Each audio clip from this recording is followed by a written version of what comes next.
The digital clock on the dashboard read 10:47 p.m. when Trevor Walsh pulled his battered Ford pickup into the service entrance of Hamilton Tower. 15 stories of glass and steel rising into the November sky, each window a rectangle of amber light, where people who earned in a day what he made in a month were still working, still climbing, still chasing something he had stopped dreaming about 7 years ago, when Sarah died and left him with a daughter and debt that multiplied like a virus. He killed the engine and sat for a moment in the darkness, letting the silence settle around him. The radio had been broken for 3 months. He could not afford to fix it and had discovered that silence was cheaper than distraction. Through the windshield, the city sprawled in every direction, a grid of lights and shadows that never truly slept. Somewhere out there, Ruby was brushing her teeth at Harris's place, probably negotiating for 5 more minutes before bed, probably winning because Harris had never learned to say no to a 7-year-old girl with her mother's eyes and her father's stubborn streak. The phone buzzed in his pocket. He pulled it out, screen cracked in the upper left corner from when he had dropped it while fixing a furnace 2 weeks ago. Ruby's face filled the display, a selfie she had taken last summer at the park ice cream, melting down her chin, gap-toothed smile wider than the sky. The message was 3 words in an emoji. "Good night, Daddy, love you." Trevor typed back with thumbs that still smelled like pipe sealant despite washing them twice.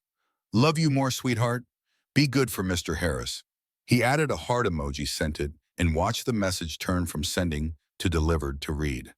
3 dots appeared, disappeared, appeared again. Ruby was composing something, probably another question about whether they could get pancakes tomorrow, or if she could finally have a kitten, despite their apartment lease explicitly forbidding pets.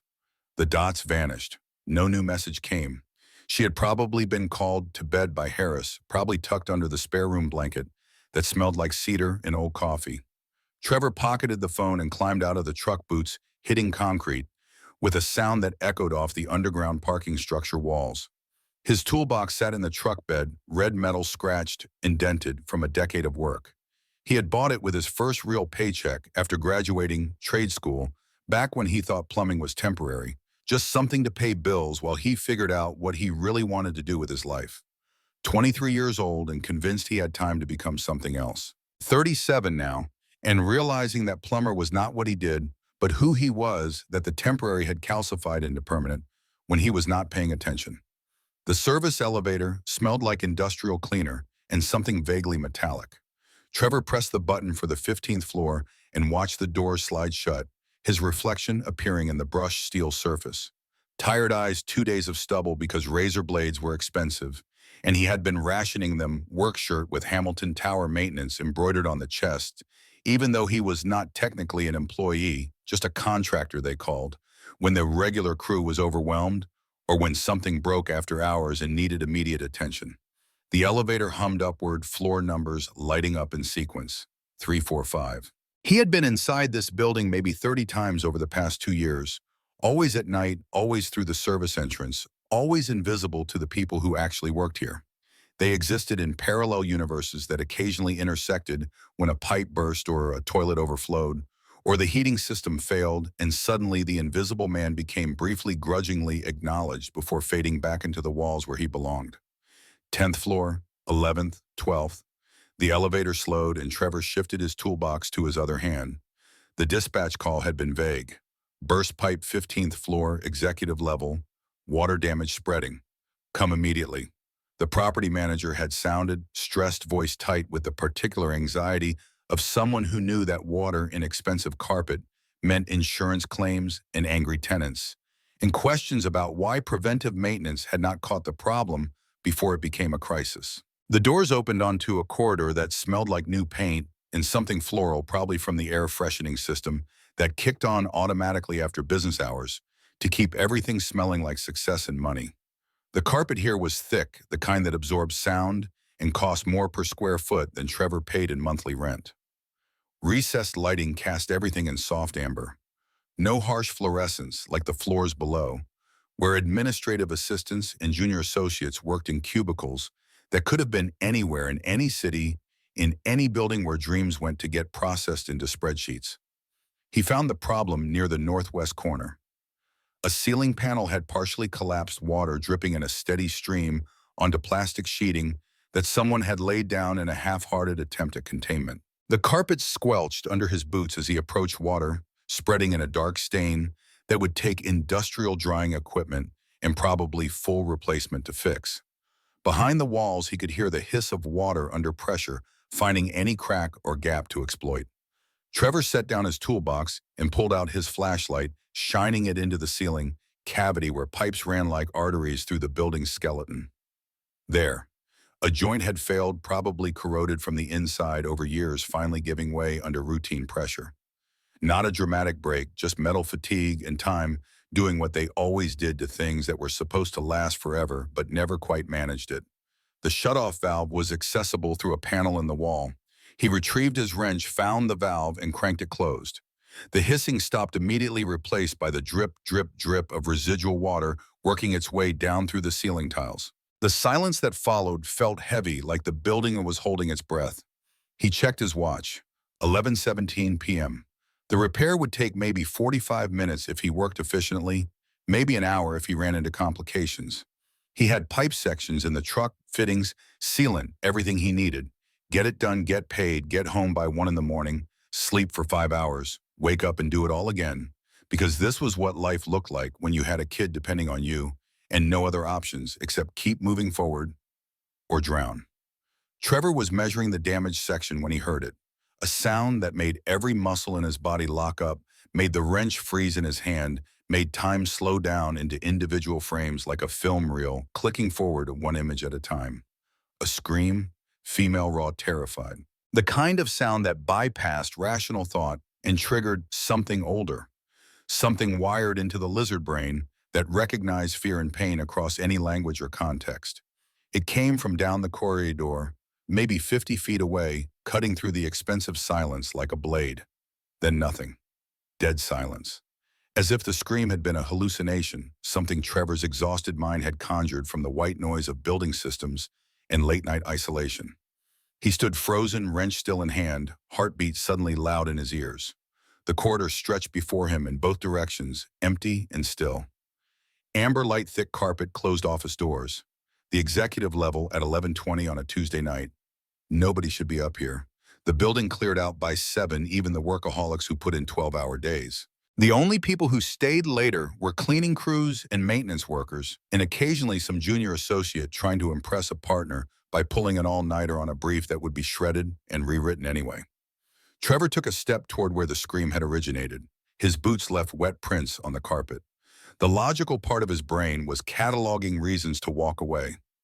Not your problem. You're here to fix a pipe. Get involved and you create complications. Ruby needs you to stay out of trouble, to stay employed, to stay invisible. But the scream kept echoing in his head, bouncing around his skull like a ricocheting bullet. That had not been surprise or annoyance or even anger. That had been terror, the sound of someone who had just realized they were in serious danger and had run out of options. He moved forward. The corridor curved slightly, following the building's exterior wall. Office doors lined both sides, nameplates in brushed steel identifying occupants. Jennifer Martinez, VP Operations. David Chen, Senior Legal Counsel. Marcus Thompson, Chief Financial Officer. People who made decisions that affected thousands of lives, whose signatures moved millions of dollars, who probably never thought about the man fixing their pipes or cleaning their toilets or keeping the building systems running so they could focus on whatever important work they were doing. The executive restroom door was closed. Trevor stopped outside it, hand hovering near the handle. This was the moment. Walk away and stay invisible, stay safe, stay employed. Open the door and step into something that was none of his business, something that could shatter the fragile stability he had spent 7 years building for Ruby. His phone buzzed in his pocket again. He pulled it out. Another message from Ruby, sent despite probably being told to go to sleep. A photo this time. Her in Harris's spare bed blanket, pulled up to her chin, stuffed bare, tucked under her arm, making an exaggerated sleepy face for the camera. The message below read, "Me going to sleep like you said. Actually sleeping, not just pretending." Trevor stared at the photo. 7 years old and already figuring out how to work the angles, how to make him smile, even when exhaustion was pulling him under. Sarah would have loved this, would have laughed at their daughter's negotiating tactics, would have known exactly what to say to make Ruby feel secure without spoiling her. But Sarah was gone, and Trevor was standing outside a bathroom door on the 15th floor of a building where he did not belong, where someone had screamed and then gone silent, and he had a choice to make that would define what kind of father he was, what kind of man he had become in the 7 years since he became Ruby's only parent. What would Ruby think if she knew he had heard someone in trouble and walked away? Trevor opened the door. The scene inside arranged itself in his vision like a photograph developing in chemical solution details emerging in layers. Marble countertop, polished chrome fixtures, mirror running the length of one wall, reflecting everything twice. Two men in suits that probably cost more than Trevor's monthly income. A woman with her back against the counter, one arm twisted behind her at an angle that made Trevor wince. Her other hand braced against the marble, trying to create distance that the man holding her would not allow. Vanessa Crawford. He recognized her from the lobby directory, from the business magazines that sometimes appeared in waiting rooms, from the kind of coverage that happened when someone climbed high enough to be worth writing about. CEO of Crawford Technologies, self-made entrepreneur, the kind of success story that made people believe in bootstraps and determination and all the myths that let society pretend the system was fair. Right now, she looked like someone being assaulted in a bathroom at 11:20 p.m. by two men who clearly had not expected anyone to interrupt them. The man holding Vanessa's arm was young, maybe late 20s, with the kind of polished confidence that came from never being told no, never facing consequences, never having to consider that actions might have costs. His other hand gripped a stack of papers, and he was talking to Vanessa in a low, urgent voice that Trevor could not quite make out. The second man stood slightly back, holding what looked like a pen, his face pale and nervous, eyes darting between Vanessa and his companion, like he was starting to realize this had escalated beyond whatever they had planned. Time stretched. Trevor stood in the doorway, wrenched still in his hand, trying to process what he was seeing, trying to reconcile the reality before him with the comfortable narrative that rich people in expensive buildings lived in a different world where this kind of thing did not happen. The young man holding Vanessa noticed Trevor first. His head snapped up, eyes cold and calculating, assessing the interruption the way someone might assess an unexpected variable in an equation. Wrong floor, buddy. His voice carried the casual arrogance of someone used to being obeyed. Move along. Trevor did not move. His fingers tightened on the wrench knuckles, going white. Vanessa's eyes met his, and he saw everything he needed to see in that moment. Fear, yes, but also something else. Recognition that this might be her only chance, that whatever was happening here had reached a critical point where one more witness could tip everything into a different outcome. Her blouse was torn at the shoulder fabric, pulled away to expose her collarbone, and the beginning of a bruise that was already starting to darken. Her wrist, where the man held it, showed red marks that would turn purple by morning if someone did not stop this right now. I said, move along. The young man's voice gained an edge, impatience creeping in. Whatever you think you saw, you didn't see it. Go fix your toilet or your pipe or whatever they pay you to do. Let her go. Trevor's voice came out rougher than he intended. 7 years of cigarettes he had quit when Ruby was born, still living in his throat. Let her go right now. The young man laughed. Actual laughter, like Trevor had told a joke, like the absurdity of a plumber giving him orders, was the funniest thing that had happened all night. Do you know who you're talking to? The question hung in the air, rhetorical and pointed. My father owns 40% of this company. Frank Morrison. Maybe you've heard of him. He owns the building you're standing in, owns the truck you drove here in, owns your entire miserable life. If he decides he wants to make a point, the words landed like physical blows. Frank Morrison. Even Trevor knew that name. Real estate developer, venture capitalist. The kind of money that moved through channels most people never saw and shaped the city in ways that were invisible until suddenly a neighborhood was different, or a building appeared where empty lot had been, or zoning changed and nobody could quite explain how. One complaint from me. The young man's grip on Vanessa's arm tightened and she winced, trying to twist away. One phone call and you're done, not just fired, blacklisted. Every property manager in this city will know your name and know not to hire you. Think about that before you decide to play hero. Trevor thought about Ruby, thought about rent due in 9 days, thought about the dental work she needed that kept getting postponed because the estimate had come back at $400 and he did not have $400, not all at once, not without missing other payments that would cascade into late fees and service disconnections and the slow-motion disaster that happened when poverty got its claws into you. Thought about what he would tell his daughter when she asked why they had to move again, why school was changing again, why everything was always so hard. Thought about the way Sarah used to look at him before cancer ate her alive from the inside back, when she still believed he would figure it out, would somehow provide the stability she needed to feel safe.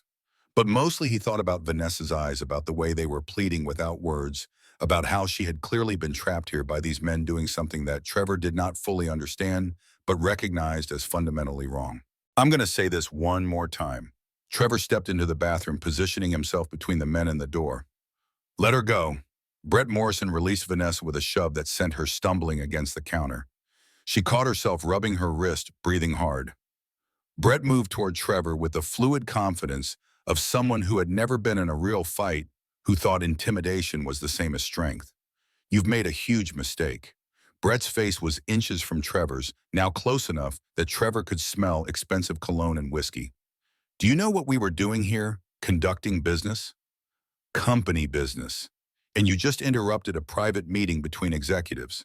He raised his voice, projecting toward the second man who still stood frozen near the back wall. Scott, tell him this was just business.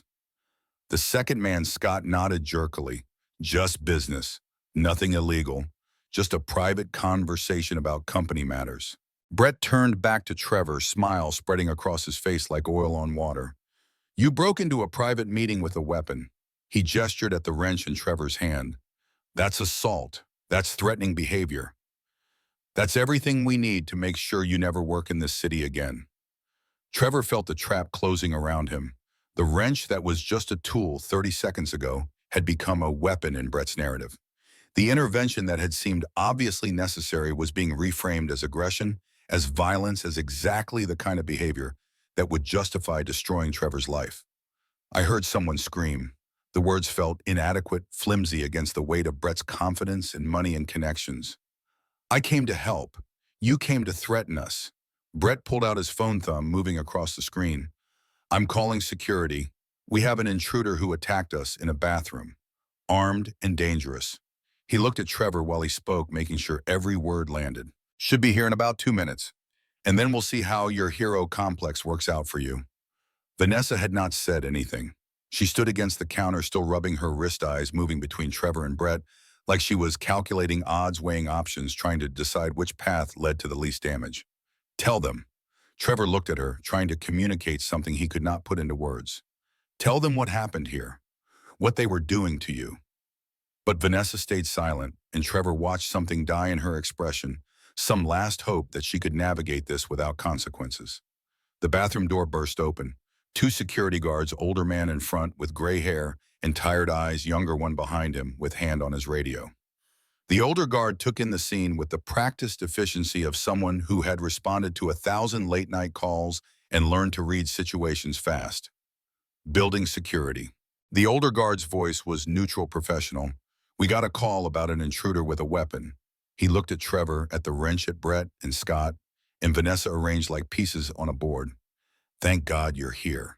Brett's face transformed fear, replacing arrogance so smoothly it had to be practiced. This man came in while we were in a private meeting. Started threatening us with that wrench. We were terrified. He pointed at Trevor like someone identifying a criminal in a lineup. Frank.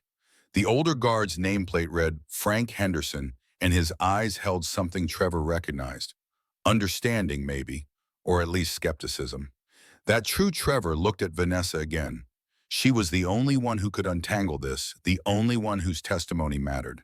But her eyes slid away from his, fixed on something past his shoulder, somewhere safe, where she did not have to make a choice. I heard someone in trouble. Trevor kept his voice level, trying to sound reasonable despite the adrenaline making his hands shake. I came to investigate. Found these 2 men restraining Ms. Crawford, trying to force her to sign something. Lies. Brett stepped closer to Frank. Complete fabrication. We were having a business discussion with Ms. Crawford when this man burst in with that weapon. Started making wild accusations, threatened to hurt us if we didn't leave. The younger guard moved to Trevor's side hand still near his radio. "Sir, I need you to put down the wrench." Trevor set it down slowly on the counter, the metal clanging against marble, loud in the tense silence. Without it, he felt naked, exposed, just a man in work clothes facing people who could destroy him with a phone call. Frank looked at Vanessa. "Ma'am, can you tell me what happened here?" The seconds stretched. Trevor watched Vanessa's throat work, watched her gather herself for whatever she was about to say. This was the moment. Truth or comfortable lies? Reality or convenient fiction? There was a misunderstanding. Her voice came out, careful, measured, each word chosen like she was diffusing a bomb. Mr. Walsh heard something and came to investigate. Things got confused. She rubbed her wrist again, a nervous gesture that contradicted her calm words. "I don't think anyone meant harm. Not the truth, but not quite a lie either.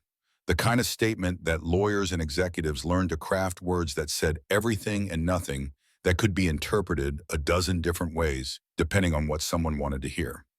Frank studied her for a long moment. The torn blouse, the marks on her wrists, the way she held herself like someone trying to appear smaller than she was. Then he looked at Brett and Scott, at their expensive suits and entitled expressions, at the papers clutched in Brett's hand. "So nobody's hurt. Nobody wants to file a report." "I want him arrested." Brett's voice rose, control slipping. "I want formal charges filed. Assault, trespassing, threatening behavior. Everything." For what exactly? Frank's tone stayed neutral, but Trevor heard the edge underneath. "Ms. Crawford says it was a misunderstanding. You say he threatened you, but the only one with visible injuries is her." The question hung there, obvious and damning. Brett's jaw tightened. Scott looked like he might be sick-faced, going from pale to gray. A formal statement meant police reports, meant questions about what Brett Morrison and Scott Hendress were doing in a women's restroom at 11:30 on a Tuesday night, meant testimony under oath about who had bruises and torn clothing and red marks on their wrists, meant scrutiny that clearly neither of them wanted. "Just get him out of here." Brett's voice dropped, but the venom remained. "He's fired, terminated, blacklisted. I'll make sure every property manager knows his name by morning." He looked at Trevor with an expression that promised consequences. "You should have walked away when you had the chance." Frank gestured toward the door. "Mr. Walsh, let's go." Trevor retrieved his wrench movements, slow and careful, trying not to give them any excuse to escalate. He looked at Vanessa one last time, trying to understand why she had protected them, why she had chosen silence over truth. But she would not meet his eyes. The corridor felt different now. The amber light seemed harsher, the thick carpet somehow ominous, like he was walking through a space that had revealed its true nature. Frank walked slightly ahead, the younger guard behind Trevor, an escort that was not quite arrest, but carried the same weight. They waited for the elevator in silence. Trevor's mind raced through implications, through cascading consequences. Blacklisted. Every property manager will know your name. Jobs drying up, rent unpaid. Ruby asking questions he did not know how to answer. The elevator arrived with a soft chime. They stepped inside and Frank pressed the button for the ground floor. As the door slid shut, he spoke quietly. "That was stupid what you did up there." Trevor said nothing. What could he say? That he had heard someone scream and could not walk away. That he had a daughter who still believed her father could fix anything, who needed to believe the world made sense and good people did good things. Also brave. Frank's voice softened slightly. But bravery doesn't pay rent, doesn't keep you employed. You stepped into something way above your pay grade, and now you're going to pay for it. What was I supposed to do? The question came out raw, frustrated. She was being hurt. They were forcing her to sign something. Probably. Frank shrugged. But she didn't say that, did she? She protected them, which means whatever they have on her is worse than what you saw. And that means this goes deeper than you can fix with a wrench and good intentions. The elevator descended through the building floor numbers, counting backward. 1098. Trevor leaned against the wall, exhaustion crashing over him in waves. The pipe on 15 was still broken. Water probably still spreading through the ceiling cavity, but that was not his problem anymore. He had Ruby's goodnight message on his phone, her gap-toothed smile, an exaggerated sleepy face, the innocence of a 7-year-old who still thought her father had everything under control. And he had maybe 8 days before rent came due, and whatever work he had lined up evaporated because Brett Morrison made phone calls to people who mattered. 7 years of keeping his head down, of staying invisible, of doing the work and going home and building a life that was small but stable. Gone in the time it took to open a door and try to do the right thing. The elevator reached the ground floor. Frank walked him to the service entrance where his truck waited in the parking structure. The younger guard stayed by the elevator radio, crackling with communication about the situation on 15. Listen, Frank stopped before they reached the door. I've worked security for 23 years. Seen a lot of situations like what happened up there. Rich kids doing stupid things because they never learned consequences. Executives trapped by their own success. People like you trying to be heroes and getting crushed for it. He pulled out a business card, handed it to Trevor. If you need a witness statement about what you saw about the condition Miss Crawford was in, call me. Can't promise it'll matter, but at least there'll be something on record. Trevor took the card, studied Frank's name and phone number printed in neat block letters. Why would you do that? Because sometimes the right thing is still worth doing, even when it costs. Frank's tired eyes held something like sympathy. But fair warning, Brett Morrison has his father's resources and none of his restraint. He's going to come after you hard. Make sure you've got your finances in order and a backup plan ready. The November air hit Trevor like cold water when he stepped outside. The parking structure was nearly empty, his truck sitting alone under flickering fluorescent light that needed replacing. He climbed into the driver's seat, set his toolbox in the passenger footwell, and sat in the darkness trying to process everything that had just exploded in his life. His phone showed 12:17 a.m. Ruby would be asleep by now, curled under Harris's spare blanket, dreaming whatever 7-year-olds dreamed about. School plays and playground adventures, and maybe the kitten she kept asking for despite Trevor explaining that pets were expensive and their lease did not allow them anyway.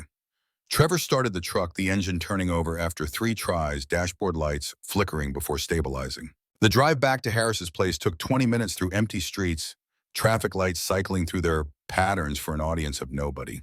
His own apartment was dark when he drove past it. 2-bedroom in a building that had seen better days, rent just barely affordable if everything else went right. He owed $900 in 8 days and had maybe $300 in his checking account after paying the utility bill that had been threatening disconnection. Harris's house sat in a neighborhood that was gentrifying, meaning half the homes had been renovated and cost 6 times what Harris had paid 30 years ago, and the other half were like his. Old, worn, but solid. Foundations that would outlast the cosmetic upgrades happening around them. The porch light was on, moths circling in dizzy orbits. Harris opened the door before Trevor could knock, reading glasses perched on his nosebook in hand. Ruby went down about an hour ago. Fought it hard, but exhaustion won. Harris stepped aside to let Trevor in. She ate all her dinner, did her homework, asked about 70 questions I couldn't answer. The house smelled like coffee and old wood, familiar and safe. Trevor followed Harris into the kitchen, where 2 beers sat on the table, condensation beating on the bottles. Something happened tonight. It was not a question. Trevor sat down heavily, accepted the beer Harris slid across to him. Could tell by your face when you drove up. Harris settled into his own chair, joint creaking. Want to talk about it or just drink? For a long moment, Trevor said nothing. Then the whole story came spilling out. The scream, the bathroom, Brett Morrison and his threats, Vanessa's silence, the security guards, and the certainty that his life was about to collapse. Harris listened without interrupting, the way he always did, patient and steady and completely present. When Trevor finished, the old man took a long pull from his beer and set it down carefully on the table. So you tried to help someone, and now they're going to destroy you for it. Pretty much. And the woman you helped won't back you up because these guys have something on her. Trevor nodded. That's harsh. Harris's voice held no judgment, just acknowledgement of reality. But also, he leaned forward, elbows on the table. Also, you did the right thing. In that moment, with what you knew, you made the call that protected someone being hurt. That matters. It won't matter when I can't pay rent. When Ruby's asking why we have to move again, maybe not. But it'll matter when she asks what kind of man her father is, when she wants to know if doing right is worth the bust. Trevor thought about Ruby's message about her performative sleepiness and the way she tried to make him smile even from a distance. About Sarah in the hospital, lucid for maybe the last time, making him promise to take care of their daughter, to show her by example what kind of person to be. I don't know if I can survive this. The admission felt like failure. Brett Morrison has resources I can't fight. He's going to make sure I never work again. Harris stood, moved to the counter, came back with 2 more beers, even though neither of them had finished the first. He was a combat engineer in Vietnam, was blown up twice, came home missing 3 fingers and half his hearing. Built a good life anyway, because quitting wasn't in his vocabulary. You remember when Sarah got sick? How you worked 3 jobs to pay medical bills while still being there every day, Trevor remembered.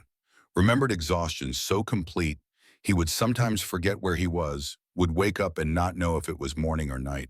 Remembered Ruby at 6 months old strapped to his chest while he did electrical work because childcare was not in the budget. You survived that. Sarah didn't, but you did, and you kept Ruby safe and fed and loved through the worst thing that could happen to a family. Harris's voice was firm. You can survive this too. The beer tasted bitter, or maybe that was just Trevor's mood staining everything. Through the doorway, he could see into Harris's spare bedroom where Ruby slept, her wild curls spread across the pillow, stuffed bear clutched tight. I need to check on her. Go ahead, I'll be here. Trevor moved quietly through the house floorboards, creaking despite his care. The spare bedroom door was half open, nightlight casting soft blue glow across Ruby's sleeping face. She looked peaceful, mouth slightly open, one hand flung out from under the blanket. 7 years old and already carrying more weight than any child should have, to moving through life with her father as the only constant, while everything else shifted and changed and refused to stay stable. He knelt beside the bed, careful not to wake her, and just watched her breathe. In and out, steady and unconscious, the fundamental rhythm that meant life continuing, that meant tomorrow would come, whether he was ready or not. Ruby. He whispered the name, testing it in the darkness. His daughter, his responsibility, his reason for everything he did or failed to do.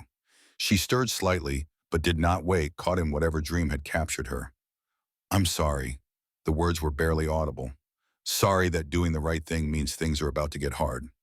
Sorry that your dad couldn't just walk away and stay safe. But he was not sorry, not really. Because walking away would have meant betraying something fundamental about who he wanted to be, who he needed to be, for Ruby to respect when she was old enough to understand complexity. He stood knees protesting and pulled the blanket higher around her shoulders, pressed a kiss to her forehead, so light she did not stir. Then he left her to sleep and returned to the kitchen where Harris waited.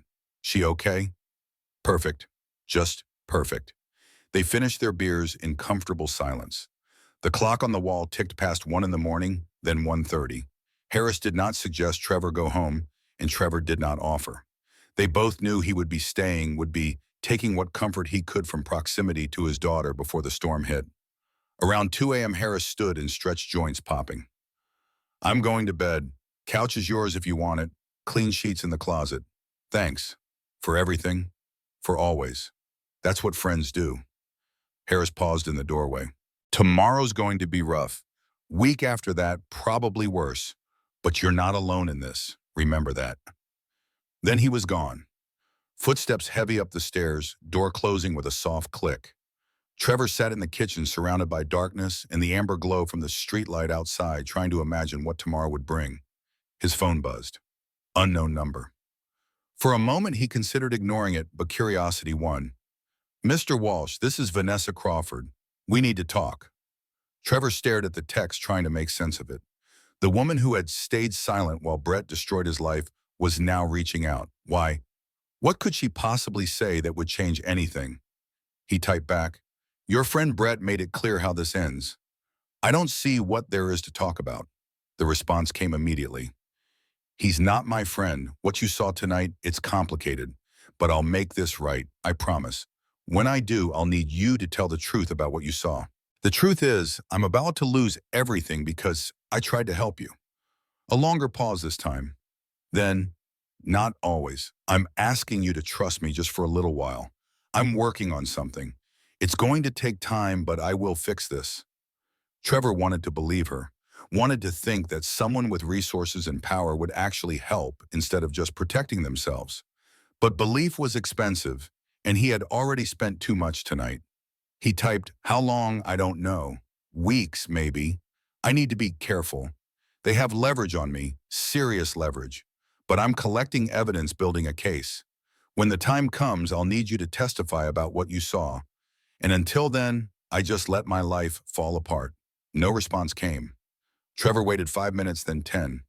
Vanessa had said her piece and disconnected, leaving him with vague promises and the certainty that tomorrow would bring consequences. He stretched out on Harris's couch, too wired to sleep, but too exhausted to stay fully awake. His mind kept replaying the scene in the bathroom, trying to find some other choice he could have made, some path where he helped Vanessa, but did not sacrifice everything in the process. But there was no such path.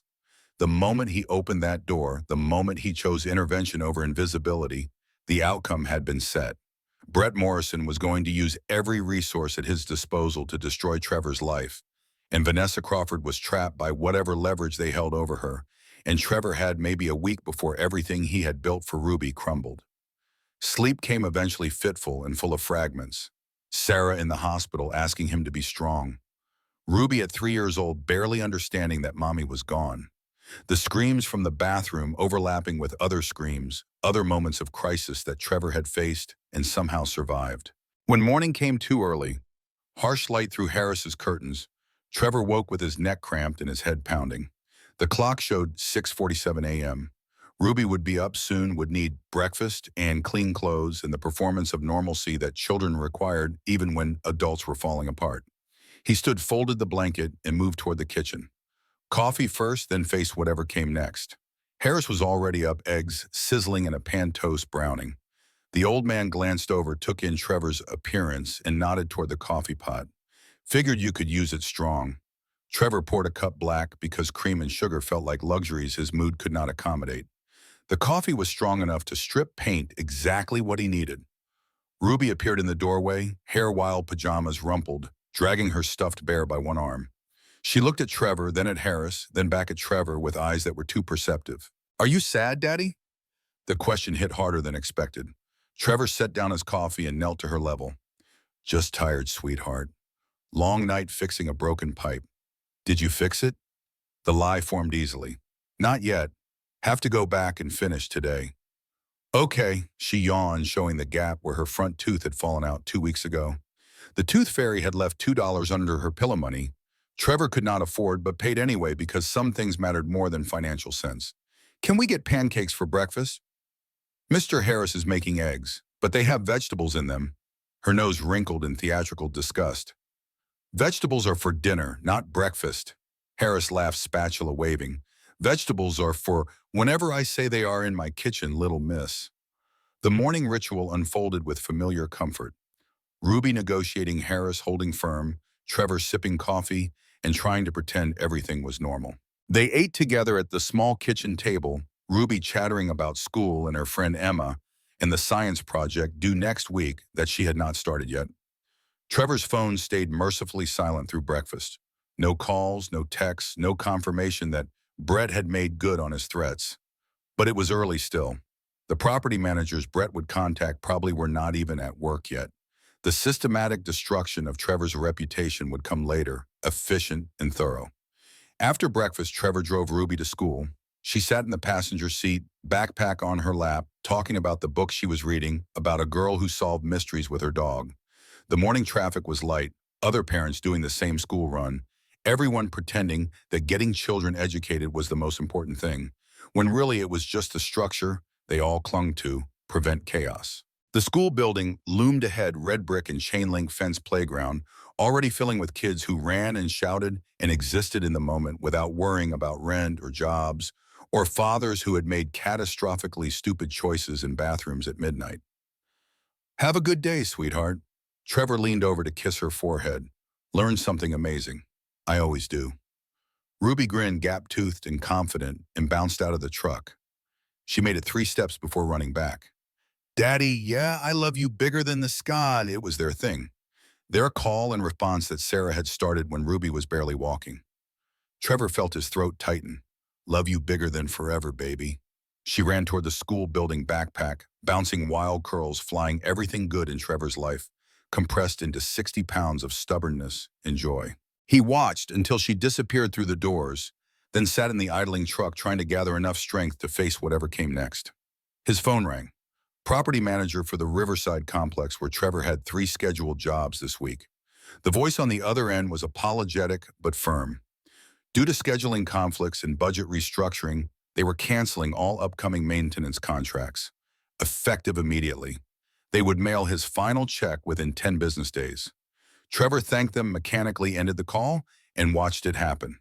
This was how it would go. Polite language and corporate excuses, nobody mentioning Brett Morrison or threats or blacklists, just cancellations and budget cuts and unfortunate timing until Trevor's schedule was empty and his reputation was ash. The second call came 5 minutes later. Different property manager, same message. Sorry for the inconvenience. Appreciate your past work going in a different direction. By the time Trevor made it back to his apartment, there had been 4 cancellations. By noon 6, his calendar for the next 2 weeks, previously packed with jobs that would have kept him solvent, was now blank space where income used to be. He sat on his couch in the apartment that would probably not be his much longer and tried to calculate paths forward. $300 in checking, $900 due for rent in 7 days. Utility bill already overdue, disconnection notice threatening. Ruby's school fees for next month. The truck needed brake pads desperately, the grinding sound getting worse every time he pressed the pedal. Without work coming in, he had maybe 3 weeks before the collapse became complete, maybe 4 if he stretched every dollar until it screamed. His phone showed 23 missed calls, all from numbers he recognized as clients or property managers. He did not need to listen to the voicemails to know what they said. The same polite cancellations, the same manufactured excuses. Brett Morrison had worked fast, made his calls, pulled his strings, activated the network of favors and obligations that held the city's property management community together. One word from someone with Frank Morrison's backing and Trevor Walsh became untouchable. Radioactive someone to avoid because association meant risk. Trevor stood and moved to the window. Outside, the city continued its routine.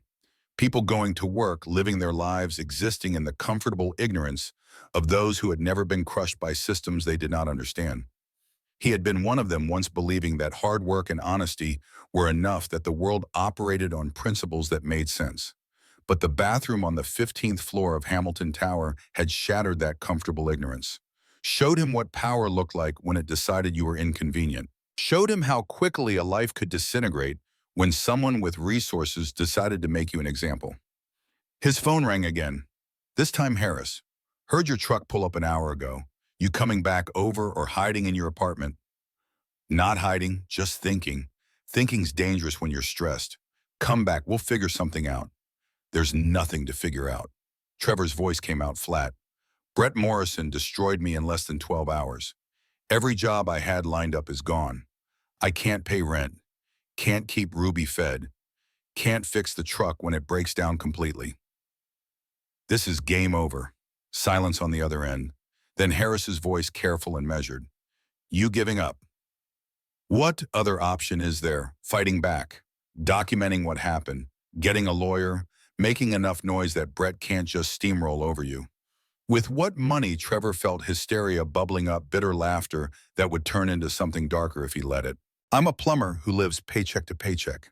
Brett Morrison's father owns half the city. This isn't a fight, it's an execution. More silence. Then, come back over. Bring your tools. I've got wiring work that needs doing. Pay's not great, but it's something. And Ruby can stay here as long as necessary. You too, the spare room's empty. I can't take charity, it's not charity, it's friendship. And you're going to need both to survive what's coming. Trevor ended the call and sat back down on the couch. The apartment around him felt temporary, suddenly like a stage set that could be struck at any moment. 7 years in this space, making it home for Ruby, trying to create stability in a world that refused to stay still.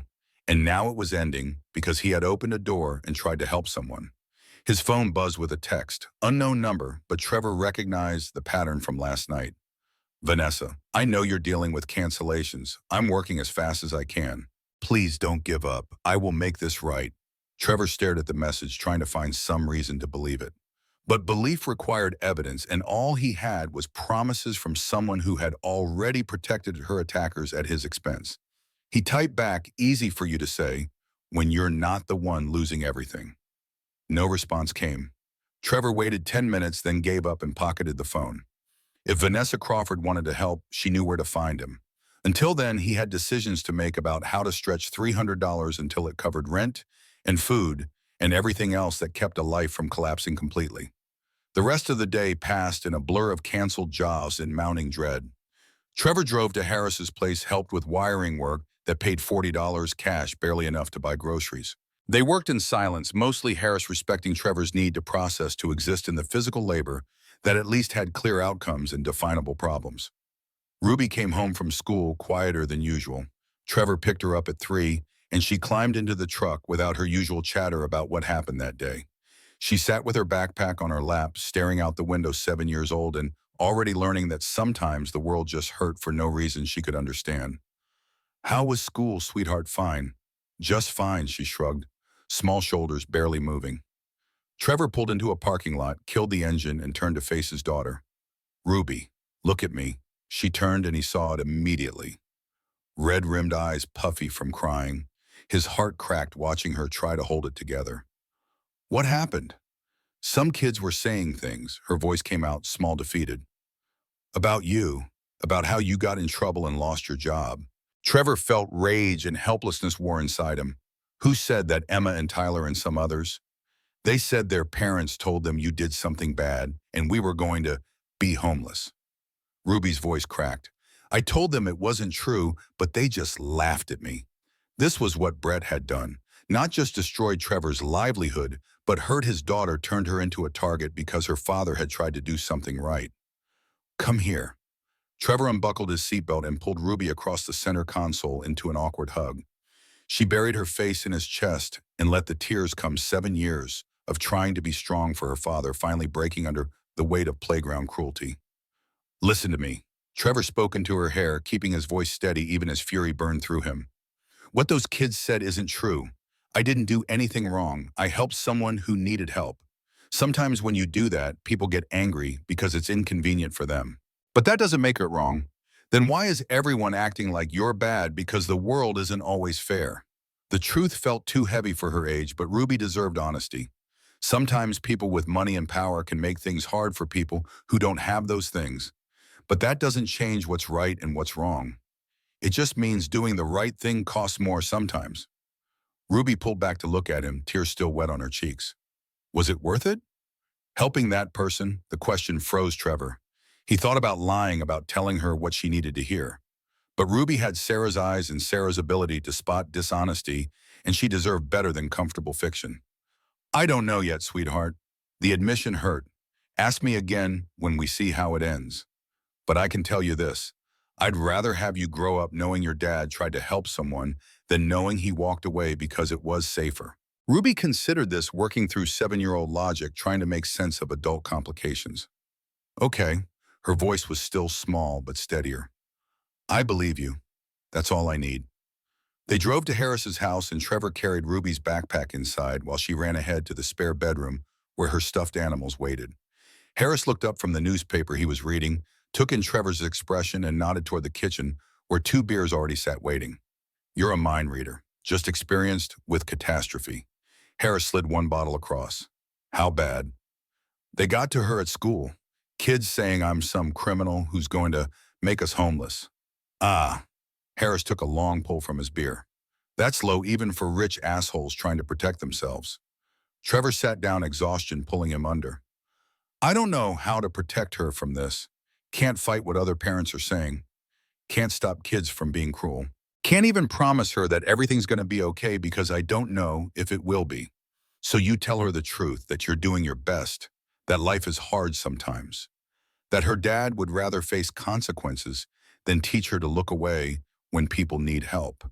And when we're homeless, when I can't feed her or keep her safe, then we'll figure that out too." Harris's voice was firm. "You're not alone in this. Ruby stays here as long as necessary. You too. We'll manage the food, the bills, whatever needs managing. You focus on finding work and dealing with the legal fallout. There is no work. Brett Morrison made sure of that. Then you get creative, do cash jobs, work under the table, expand your range beyond this city if necessary." Harris leaned forward. "You survived Sarah dying. You'll survive this too. It'll hurt and it'll be ugly, but you'll come out the other side because you don't have another choice. Ruby needs you functional, not broken." Trevor wanted to believe it, wanted to think that survival was just determination multiplied by time. But sitting in Harris's kitchen, watching his life disintegrate in real-time belief felt impossible. His phone buzzed. Text from an unknown number. For a moment, he thought it was Vanessa again, but the message was different. "This is Pat from Northwest Property Management. Heard what happened. Can't officially hire you because of pressure from above, but if you need cash, work under the table, I have some things that need fixing. Call me." Trevor stared at the message.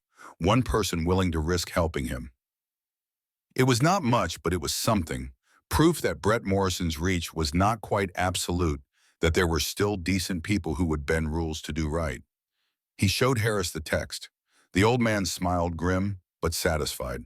"See, you're not completely alone." Trevor read the message again, trying to extract hope from 43 words.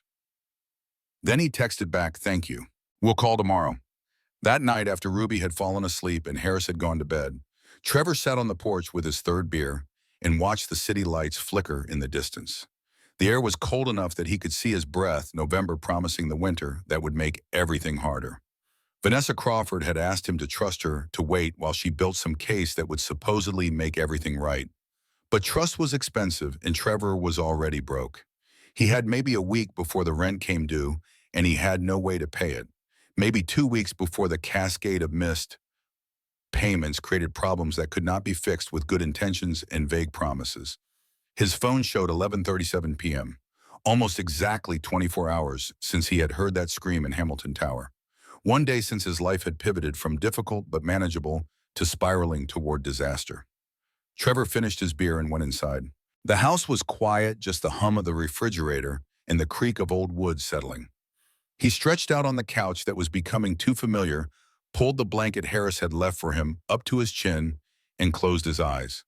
Tomorrow would bring more consequences, more cancellations, more problems, more evidence that doing the right thing in a world built for profit and power was a luxury he could not afford. But tonight Ruby was safe and fed. Tonight he had a roof over his head and a friend who refused to let him drown alone. It was not victory, but it was survival. And sometimes survival was all a man could manage when the world decided to crush him for being inconvenient. Sleep came eventually, thin and restless, full of dreams about bathrooms and screams and choices that could not be unmade. The first full week after Hamilton Tower passed in a rhythm of degradation that Trevor came to recognize as his new normal. Wednesday brought 2 more cancellations, both property managers using language so similar, Trevor wondered if Brett had provided a script. Thursday, the utility company made good on their disconnection threat, and Trevor came home to an apartment without power. November cold, seeping through walls that no longer had electric heat to fight it back. Friday, he gave notice to his landlord. 30 days required by the lease, but Trevor knew he would not make it 30 days. He had $217 in checking after buying groceries, and rent was due in 3 days.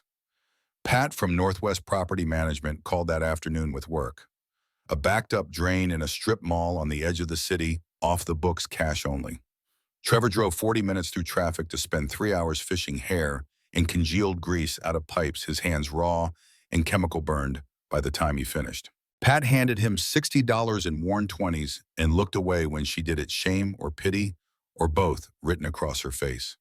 Ruby cried herself to sleep that night, quiet sobs she thought Trevor could not hear, through Harris's spare room door. He stood in the hallway, listening, his own face wet, trying to decide if going in would comfort her or just make her feel worse about crying. In the end, he went in, sat on the edge of the bed, and said nothing. Just put his hand on her back and felt her breathing slow, felt her body relax into sleep despite the tears. The second week was worse because hope had fully died and only grinding endurance remained. Trevor took every cash job he could find, the kind of work that did not require references or reputation. Fixing a fence for a neighbor who paid $40, unclogging a toilet for $20, replacing a water heater for someone Harris knew under the table cash money that barely covered the parts. He worked from dawn until Ruby's school let out, picked her up, brought her back to Harris's, then went back out for evening jobs that paid nickels and dimes. His body ached constantly, the kind of deep muscle exhaustion that came from pushing past reasonable limits day after day. Sleep became something he grabbed in 3-hour chunks between jobs, never enough to feel rested, just enough to keep moving.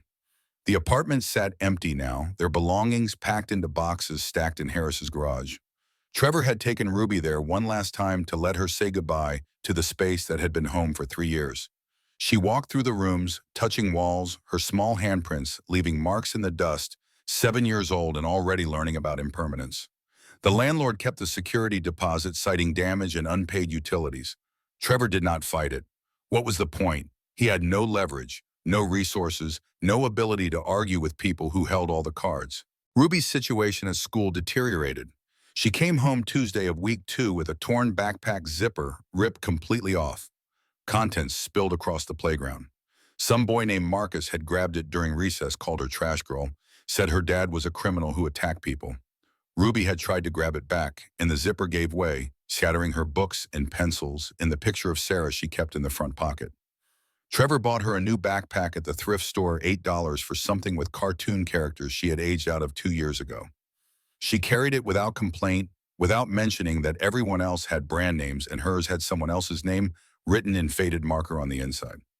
The truck's brake pads finally gave out completely on Thursday. Trevor was driving to a job when the grinding turned to metal on metal, screaming, the pedal going soft under his foot. He limped to a parking lot and sat with his head against the steering wheel, calculating costs he could not afford. Parts and labor would run $300 minimum. He had $68 in his pocket and no prospects for more until a weekend job Pat had lined up. Harris showed up an hour later with tools and brake pads from an auto supply store. The old man dropped under the truck without being asked, without waiting for thanks, and spent 4 hours replacing pads and bleeding lines, while Trevor worked beside him in silence. When they finished, grease-stained and exhausted, Harris refused payment for the parts. Consider it an investment in keeping you mobile. Can't work if you can't drive. Trevor tried to argue, tried to insist on paying him back, but Harris waved him off with the finality of someone who had made up his mind and would not be moved. Vanessa called twice during the second week. Trevor let both calls go to voicemail.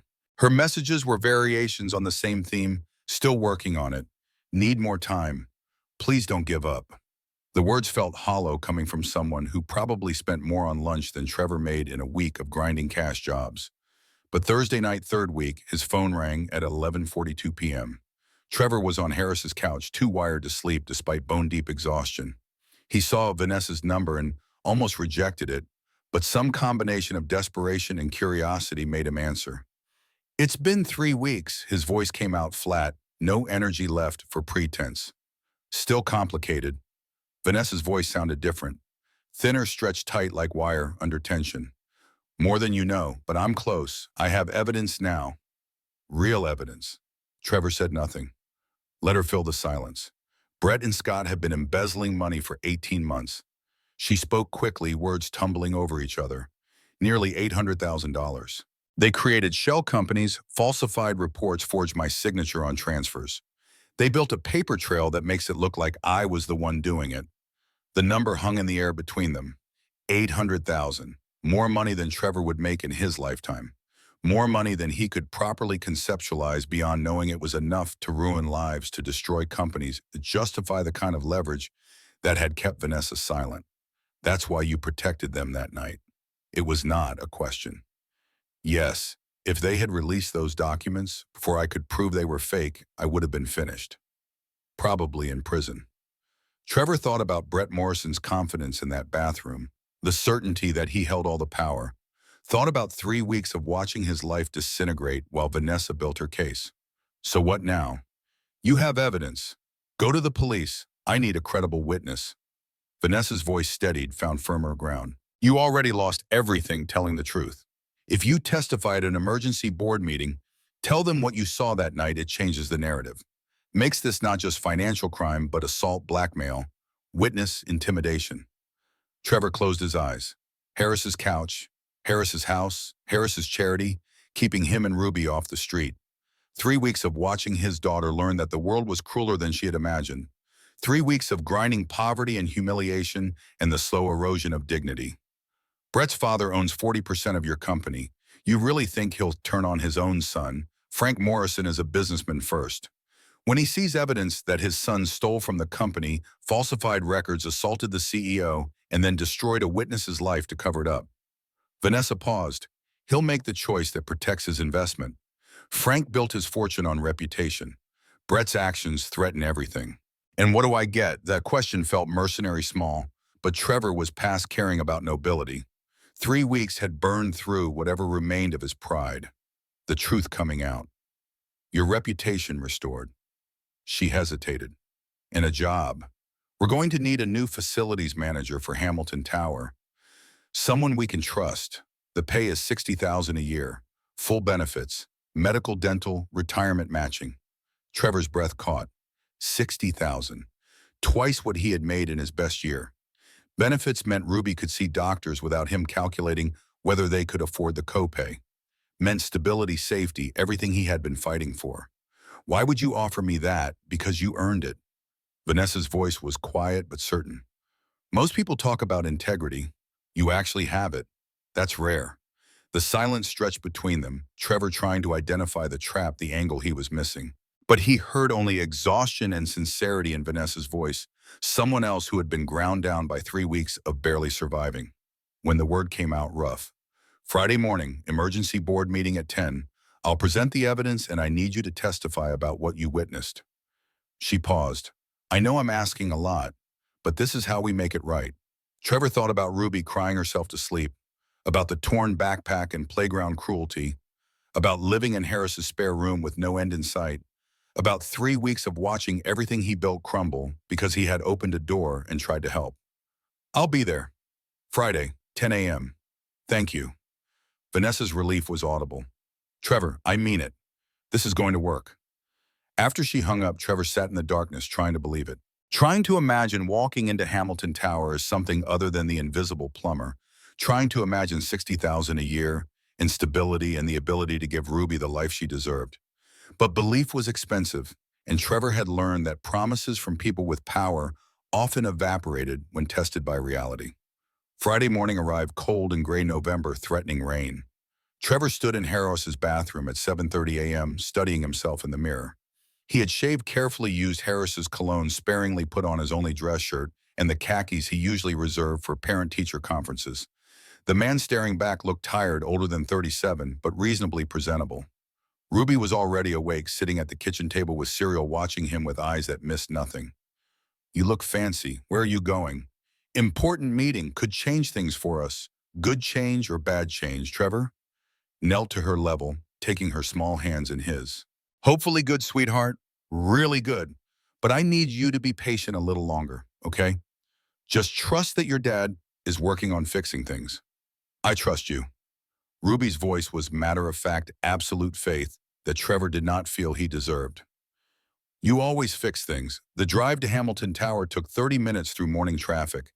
Trevor parked in visitor parking this time, not the service entrance, walking through the front lobby like he had a right to be there. The security guard glanced at him, checked a list, and nodded him toward the elevators. Conference room 1512. Ms. Crawford is expecting you. The elevator ride up felt different than that night 3 weeks ago. Then he had been invisible, just another contractor fixing what broke. Now he was a witness, someone whose testimony might actually matter, might shift the balance in a room full of people who made decisions that changed lives. The conference room door was closed when he arrived at 9:50 a.m. Trevor could hear voices inside, muffled by expensive wood. He waited, shifting his weight, acutely aware of how his clothes did not quite fit right, how his shoes were scuffed beyond polishing. The door opened and Vanessa emerged. She looked different than in the bathroom that night, composed, powerful, in control. But Trevor saw the tension in her shoulders, the careful way she held herself. You came. Relief and something else in her voice. Said I would. They're ready. She gestured toward the conference room. Just tell the truth. Exactly what you saw. Trevor nodded and followed her inside. The room was designed to intimidate. Floor-to-ceiling windows overlooking the city, massive table that could seat 20 chairs that probably cost more than Trevor's monthly income back when he had income. Board members arranged around the table, mostly older men in suits that screamed wealth and power. Frank Morrison sat at the head. Silver hair, sharp eyes, the kind of face that had made hard decisions and slept fine afterward. Brett sat to his right, Scott Hendricks beside him, both looking significantly less confident than that night in the bathroom. Vanessa moved to the front where a laptop waited. Trevor took a seat near the door, trying to be small, trying not to draw attention until called upon. Thank you all for coming on short notice. Vanessa's voice was professional, controlled. I've called this meeting to address a serious matter that threatens not just my position, but the integrity and financial stability of this company. She opened the laptop and a spreadsheet appeared on the screen behind her. Numbers accounts transfers. For the past 18 months, approximately $793,000 have been systematically transferred out of company accounts into offshore holdings. Trevor watched the room react. Frank Morrison leaned forward, an expression unreadable. Other board members exchanged glances. The kind of looks that meant calculations happening behind professional masks. Vanessa walked them through it methodically. Bank records from the Cayman Islands and Switzerland, transaction logs showing transfers originated from Brett's office and Scott's IT department, forensic accounting that traced every dollar from company accounts through shell companies and back to personal holdings. Brett's face went from confident to pale to gray. Scott looked like he might vomit. Then Vanessa clicked to security footage. The hallway outside the executive restroom timestamped 11:27 p.m. 3 weeks ago. The angle did not show directly into the bathroom, but the partially reflective door surface caught enough. 2 men, 1 woman, clear struggle. That's not. Brett started, but Frank cut him off with a gesture. There's a witness. Vanessa looked at Trevor. Mr. Trevor Walsh, an independent contractor who was working on a plumbing emergency that night. He heard me scream and intervened. All eyes turned to Trevor. He stood feeling every set of eyes assess him, judge him, try to determine if his testimony mattered. Tell them what you saw. Vanessa's voice was quiet, steady. Trevor took a breath and spoke. The words came easier than expected, just truth laid out in sequence. The scream, the bathroom, Brett holding Vanessa with her arm twisted, Scott with papers trying to force her signature. The threats after Trevor intervened. The 3 weeks of systematic destruction that followed. When he finished, silence filled the room. Heavy, suffocating silence. Frank Morrison spoke finally, voice carefully neutral. And you're willing to testify to this under oath? Yes, sir. I already lost everything. Truth is all I have left. Frank turned to Brett. His face had gone very still, the kind of stillness that preceded explosions. Tell me she's lying. Tell me you didn't do this. Brett's mouth opened, closed. Scott had his head in his hands. The truth was written in every line of their body language, every second of silence that stretched too long. I want them arrested. Vanessa's voice was firm. I want full restitution, and I want Mr. Walsh's name cleared publicly with understanding that anyone who continues to blacklist him will face legal action from this company. Frank stood slowly. He looked older suddenly, the weight of his son's betrayal visible in the slump of his shoulders. Security. Send someone up. We have a situation requiring police involvement. Dad? Brett's composure finally cracked. Dad, I can explain. We were going to pay it back. It was just temporary. You forged documents. Frank's voice was dead flat. Embezzled nearly $1 million. Assaulted your CEO. Then destroyed an innocent man's life to cover it up. There's no explaining that. The police arrived within 15 minutes. Trevor watched Brett and Scott let out in handcuffs, Brett still trying to argue, while his father stood silent and broken at the window. Vanessa found Trevor by the elevators after it was over. She looked exhausted but relieved. Thank you. I know that was hard. It was necessary. She handed him a business card. The job offer stands. Facilities manager, $60,000. Benefits start immediately if you want it. Trevor looked at the card, heavy stock paper with embossed lettering. The kind of thing that belonged in a different world. I want it. But I need to make something clear. If I see something wrong happening, I'm going to speak up. Even if it costs me. That's who I am. Vanessa smiled. That's exactly why I'm offering it to you. The handshake was firm, professional. Trevor rode the elevator down, feeling like he was in a dream, like reality had not quite caught up to what just happened. He texted Harris from the truck. Tell Ruby her dad's not a bad guy, after all. And we can turn the electricity back on. The response came immediately. About damn time, get home. We're celebrating. Trevor started the engine and pulled out of Hamilton Tower's parking lot. 3 weeks of hell, 3 weeks of watching everything crumble, and now suddenly the possibility of rebuilding. Not just surviving, but actually building something stable. He drove toward Harris's house through mid-morning traffic, phone buzzing with messages. Pat from Northwest congratulating him. The landlord from his old building apologizing for keeping the deposit. One by one, people who had distanced themselves were reaching back out, testing whether association was safe again. Trevor ignored most of them. Let them wonder. Let them wait. Ruby was at school, Harris at work. Trevor let himself into the empty house and sat at the kitchen table in silence. 60,000 a year. Benefits.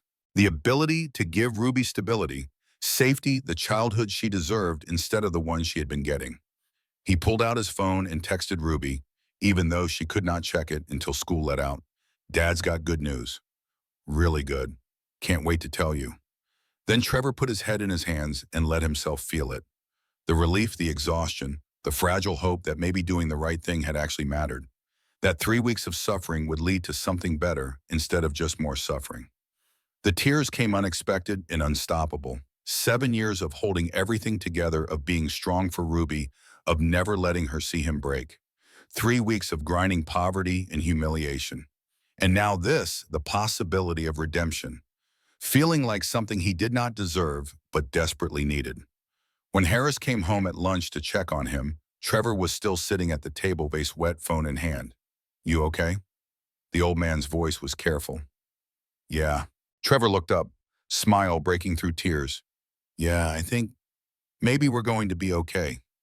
3 months felt like 3 years when measured in the distance traveled from rock bottom. Trevor stood in the lobby of Hamilton Tower on a Monday morning in February, coffee in hand, wearing clothes that actually fit because he could afford to buy them new instead of hoping the thrift store had his size. The lobby security guard nodded at him by name, now not as someone who needed checking, but as someone who belonged. The elevator ride to his office on the 8th floor had become routine, the kind of comfortable repetition that meant life had settled into patterns that did not require constant crisis management. His office was small, nothing like the executive suites on 15, but it had a door with his name on it and a window that overlooked the city and a desk where he could actually do the work of managing building systems instead of just fixing them when they broke. Trevor Walsh, Director of Facilities Management. The nameplate still looked surreal, sometimes like someone else's life he was temporarily inhabiting. But the paycheck that hit his account every 2 weeks was real enough. 60,000 divided by 26 pay periods, minus taxes and insurance, leaving him with more money than he had ever seen on a regular basis. The apartment he and Ruby had moved into was real. 2 bedrooms in a building with actual maintenance staff and a landlord who fixed things when they broke instead of ignoring calls. Ruby's bedroom had a door that closed and walls she could paint any color she wanted, and space for the desk where she did homework instead of working at kitchen tables in borrowed houses. The health insurance was real, proven 2 weeks ago when Ruby fell at school and needed stitches. Trevor had walked into the emergency room without calculating whether he could afford the visit, had given them his insurance card, and watched them process it without his stomach clenching in anticipation of bills that would take months to pay. The stitches cost him $30 copay. $30 that he paid without missing it, without having to choose between medical care and groceries. His phone buzzed with a text from Harris Coffee. Later. Got something to show you. Trevor typed back, 2 p.m. Work, perfect. See you then. The morning passed in meetings about HVAC maintenance schedules and elevator inspections, the kind of administrative work that would have bored him senseless 6 months ago, but now felt like luxury. Problems that could be solved with budgets and planning instead of desperate improvisation and cash jobs that barely covered expenses. His team consisted of 4 maintenance workers who had been wary of him at first, this outsider, who had been elevated past people with more seniority and better connections. But Trevor had learned early that respect came from showing up in work clothes when systems failed at midnight, from knowing how to actually fix things instead of just managing people who fixed them. 3 months in, they had stopped testing him and started treating him like someone who belonged. Lunch was a sandwich at his desk while reviewing proposals for the summer cooling system overhaul. Numbers that made sense, budgets that were adequate, the ability to plan months ahead instead of living paycheck to paycheck. Trevor signed off on the proposal and sent it up the chain to Vanessa's office, their interaction now professional and distant, the bathroom incident 3 months past becoming history they acknowledged but did not dwell on. At 2, Trevor drove to the coffee shop where Harris waited in a back booth. The old man had a folder in front of him and an expression that meant something significant was about to be shared. You look respectable, Harris gestured at Trevor's work clothes. Almost didn't recognize you without grease under your fingernails. Give me a burst pipe at midnight and the grease comes right back. Trevor slid into the booth across from him. What's in the folder? Harry pushed it across the table. Arrived this morning. Thought you'd want to see it. Inside were newspaper clippings, court documents, official-looking papers with state seals. Trevor scanned them, the story emerging in legal language and journalistic summary. Brett Morrison and Scott Hendress sentenced to 3 years each in federal prison for embezzlement, fraud, and conspiracy. Frank Morrison stepping down from Allboard's reputation, permanently damaged by his son's crimes. Crawford Technologies recovering slowly, stock price stabilizing after initial scandal. 3 years felt light for what they had done, but Trevor understood how justice worked for people with money and lawyers.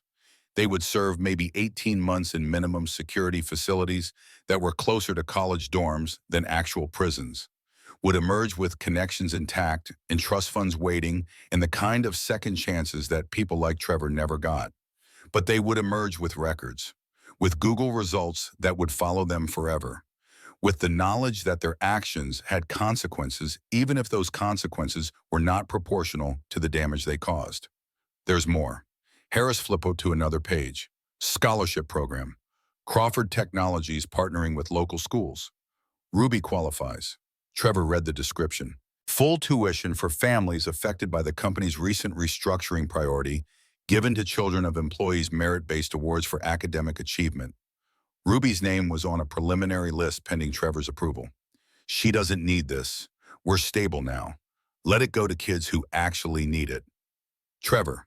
Harris's voice was patient but firm. Let Ruby have this. She earned it too. She survived those 3 weeks same as you. Let her benefit from how it ended. The truth in that settled uncomfortably. Ruby had paid prices Trevor could never fully repair. The torn backpack and playground cruelty and nights crying herself to sleep. If some scholarship could ease that burden, could give her opportunities she would not have otherwise, his pride was not worth refusing it. Okay, I'll sign the paperwork. Good. Harris closed the folder. Now tell me how you're actually doing, not the work stuff, the real stuff. Trevor considered the question, trying to find honesty beneath the relief of financial stability. I keep waiting for it to fall apart, for someone to realize they made a mistake hiring me, for Brett to have some other card to play that destroys everything again. That's normal. You spent 7 years in survival mode. 3 months isn't enough to rewire your brain for stability. Ruby's doing better. The words came easier than expected. Kids at school stopped giving her trouble after the news articles came out. Parents apologized. She got invited to birthday parties, made the school play. Trevor smiled despite himself. She's playing a tree in the spring musical. Very excited about her costume. Sarah would have loved that. Yeah. The grief was still there 7 years later, but dulled by time and circumstances into something manageable. Sarah would have loved seeing Ruby thrive, would have been proud that Trevor had made the hard choice even when it cost everything. His phone buzzed. Text from Ruby, even though she knew she was not supposed to use her phone during school hours. Dad, can Emma come over after school? Please, please, please, Trevor typed back. Ask your teacher if it's okay to text during class. Then yes, Emma can come over. 3 dots appeared immediately. Teacher said it's fine. We're at lunch. Thank you, you're the best. The casual normalcy of it hit harder than expected. Ruby asking friends over because they had space and stability and the kind of life where spontaneous playdates were possible. Not calculating whether they could afford snacks or whether Trevor would be home or whether the apartment was presentable enough for other parents to see. You're doing good. Harris's voice cut through Trevor's thoughts. Better than good. You took a bad situation and turned it into something functional. Ruby's thriving. You're building a career instead of just surviving job to job. That matters. Doesn't feel like enough sometimes. It never does. That's the curse of actually caring. Harris finished his coffee. But you're further along than you think. 3 months ago, you were sleeping on my couch wondering how you'd feed your daughter. Now you're worried about whether you're doing well enough in a salaried job with benefits. That's progress, even if it doesn't feel dramatic. Trevor drove back to Hamilton Tower for afternoon meetings, Harris's words settling into something like acceptance. Progress was not always dramatic. Sometimes it was just the absence of crisis, the ability to breathe without calculating disaster, the slow accumulation of normal days that built into stable weeks, that built into functional months. Evening came, and Trevor left work at 5:30, an actual end to the workday, instead of scrambling for the next cash job. He picked up Ruby from school where she burst out the doors with Emma in tow, both girls talking over each other about the spring musical and their tree costumes and how they needed green paint for art class tomorrow. The drive home included a stop at the art supply store where Trevor bought paint without checking his account balance first. $8 for supply Ruby needed paid with a debit card that would not overdraft, received with a smile from his daughter that was worth more than the number suggested. Emma's mother picked her up at 7, making small talk with Trevor about school events and weekend plans, treating him like a normal parent instead of someone to be wary of. The shift in social perception was subtle but significant. He was no longer the plumber who had gotten in trouble, but Ruby's dad, who worked at Crawford Technologies, who had been mentioned in news articles about corporate fraud, who had done something brave, even if the details were vague to people outside the immediate story. After Emma left, Ruby helped Trevor make dinner. Pasta with vegetables. She only complained about moderately garlic bread that filled the apartment with smells that meant home and safety, and the kind of ordinary domesticity that Trevor had fought for without knowing if he would ever achieve it. They ate together at their own table in their own apartment, Ruby chattering about school, while Trevor listened and made appropriate responses. After dinner, Ruby did homework at her new desk, while Trevor reviewed work emails on his laptop, both of them existing in the same space without crowding each other, without the claustrophobia of shared rooms in borrowed houses. Bedtime came at 9. Ruby brushed her teeth and changed into pajamas and climbed into her own bed with her stuffed bear and the reading light Trevor had installed last week. He sat on the edge of her bed, the nightly ritual they had maintained through every apartment and crisis and temporary living situation since Sarah died. Dad Ruby's voice was quiet, thoughtful. Remember when things were really bad? When we lived at Mr. Harris's, I remember. Are they going to get bad again? The question pierced through Trevor's chest. 7 years old and already understanding that stability could be temporary, that good things ended without warning. The knowledge that security was never guaranteed. I can't promise nothing will ever be hard again. Trevor chose honesty over comfort.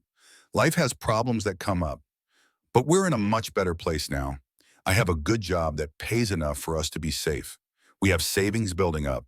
If something goes wrong, we have resources to handle it instead of just hoping for the best. Ruby considered this working through logic beyond her years. Because you helped that lady. Because I tried to do the right thing and it worked out. Eventually, after being really hard for a while. Was it worth it? The same question she had asked 3 months ago now, with enough distance to want a real answer. Trevor thought about the 3 weeks of hell, the cancellations and disconnections and grinding poverty, Ruby crying herself to sleep and coming home with torn backpacks, the humiliation of relying on Harris's charity, and the constant fear that everything would collapse completely. But he also thought about what he would have become if he had walked away, about the lesson Ruby would have learned watching her father choose safety over someone being hurt, about the man he wanted to be versus the man he would have been if he had closed that bathroom door and returned to his pipe. Yes, the word came out certain. It was worth it.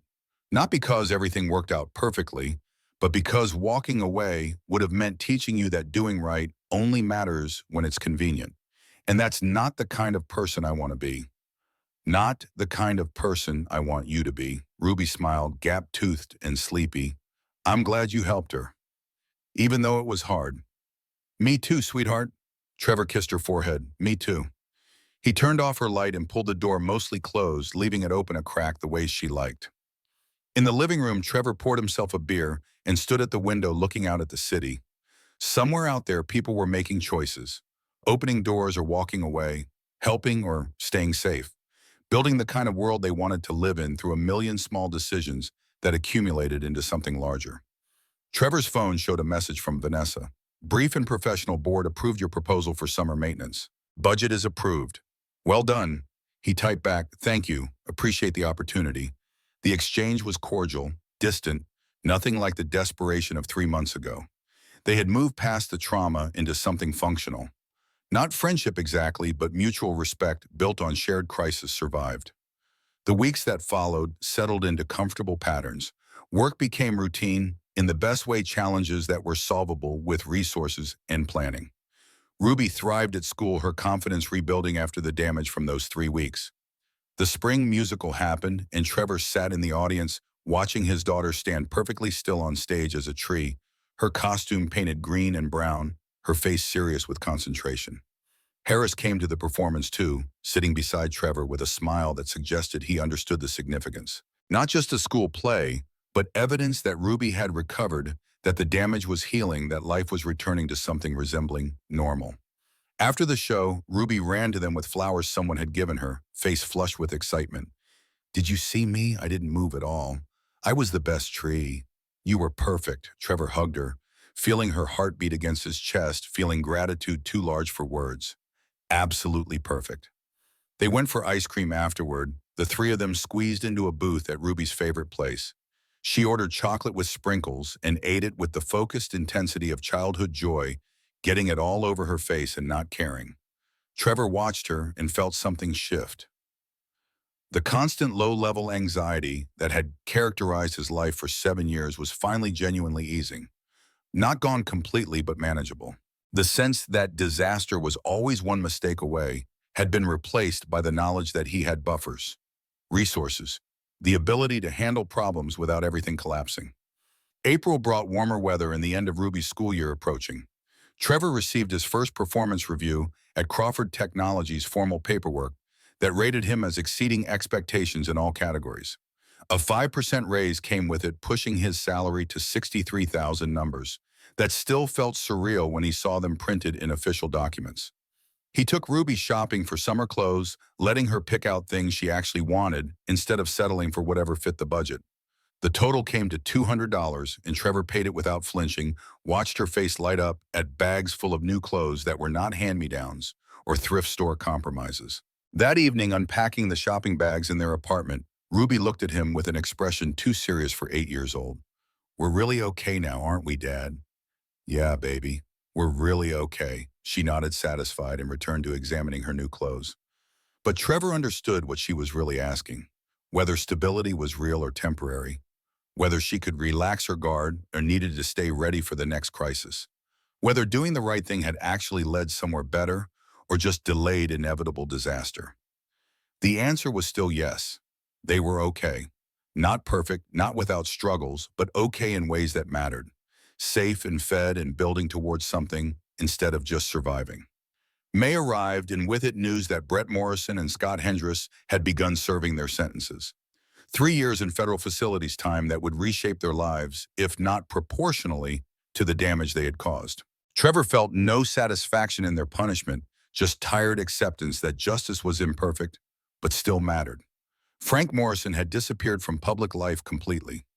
The man who owned 40% of so many things had stepped back into obscurity, reputation permanently tarnished by his son's actions and his own failure to see what was happening until too late.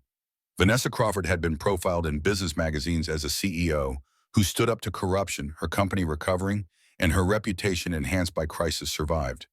Trevor read the articles with detached interest, recognizing the narrative being constructed, but knowing the messier reality underneath. On a Friday evening in late May, Trevor sat on his apartment balcony with a beer and his phone scrolling through old photos from when Sarah was alive. Ruby, at 2 years old, held by her mother in a park they used to visit. Sarah's smile, unguarded and bright before cancer, taught them that time was not infinite. The three of them together, family complete, believing they had decades instead of months. 7 years had passed since Sarah died. 7 years of single parenting and financial struggle, and trying to be enough for a daughter who deserved two parents but only had him. 7 years of grinding forward through exhaustion and grief, and the constant fear that he was failing Ruby, that he could not provide what she needed. But Ruby was thriving now. 8 years old, confident, doing well in school, making friends, building a childhood that included stability and security instead of just constant crisis. Sarah would have been proud, would have seen how Trevor had held everything together through impossible circumstances and raised their daughter to be kind and strong and willing to believe her father when he said things would be okay. His phone rang, Harris checking in the way he did regularly even though Trevor no longer needed rescuing. "Just wanted to see how you're doing." "Good. Really good, actually." Trevor took a pull from his beer. "Ruby's great, works solid. We're saving money for the first time in my life. That's what happens when you stop living paycheck to paycheck. Builds on itself, Harris's voice held satisfaction. You earned this, you know. The stability, the ability to breathe. Still feels weird sometimes, like I'm waiting for the other shoe to drop. That'll fade, give it time. You're rewiring 7 years of survival mode. Can't expect 3 months to erase all that conditioning. They talked for 20 minutes about nothing important, the comfortable conversation of people who had survived crisis together and come out the other side. When they hung up, Trevor sat in the gathering darkness and let himself actually feel it. Gratitude. For Harris's friendship, in Vanessa's integrity, and the chain of events that had transformed a moment of crisis into something resembling redemption. For Ruby's resilience, in the way children could heal when given safety and consistency. For second chances in the imperfect justice system that sometimes, not always, but sometimes actually worked. The city lights flickered on one by one, the grid illuminating as evening turned to night. Trevor finished his beer and went inside where Ruby was reading on the couch, lost in whatever story had captured her imagination. He sat beside her, close but not crowding, just sharing space. She leaned against him without looking up from her book, the kind of casual affection that meant comfort and security. Love you, Dad. Love you bigger than the sky, baby. Bigger than forever. Their call and response, the ritual Sarah had started, and Trevor had maintained through every crisis and struggle. Words that meant family, meant commitment, meant that whatever else happened, they had each other. Ruby returned to her book, and Trevor closed his eyes, letting exhaustion and contentment blend into something like peace, not perfect peace.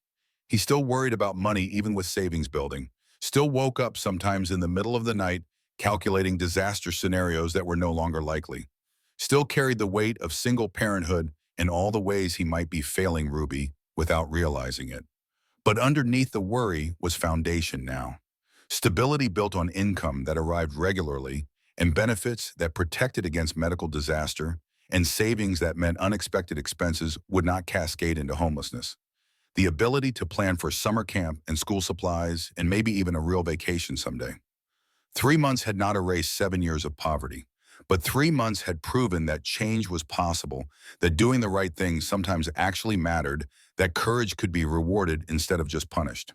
Trevor opened his eyes and watched his daughter read, watched her exist in the safety and stability he had fought to provide. This was what it had all been for, not the ball or the salary or the redemption of his reputation, but this moment, this peaceful evening, where Ruby could read without worrying about where they would sleep or whether they would eat or why her father looked so stressed all the time. Outside, the city continued its rhythm, people making choices, opening doors, deciding whether to help or walk away, building the world through actions taken or avoided, through courage exercised or abandoned, through a million small decisions that accumulated into lives lived with integrity or comfortable compromise. Trevor had made his choice in a bathroom at midnight 3 months ago, had paid the price through 3 weeks of hell and come out the other side changed but not broken, had shown Ruby that doing right mattered even when it cost everything, had proven to himself that courage was not about avoiding consequences, but facing them and surviving anyway. The phone on the coffee table buzzed, another text from Harris. Forgot to mention, Ruby's scholarship came through officially. Full tuition starting next year. Congratulations. Trevor smiled and typed back. She earned it, we both did. Then he set down the phone and returned to the moment. Ruby reading city lights glowing the apartment warm and secure around them. Not perfect, but real. Not painless, but stable. Not the end of struggle, but proof that struggle could lead somewhere better if you survived it long enough. This was victory, not dramatic or cinematic, but genuine.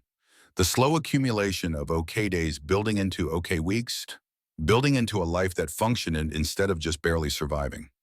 The ability to breathe without constantly calculating disaster. The knowledge that doing right had not destroyed them, but transformed them into something stronger. Ruby finished her chapter and closed her book.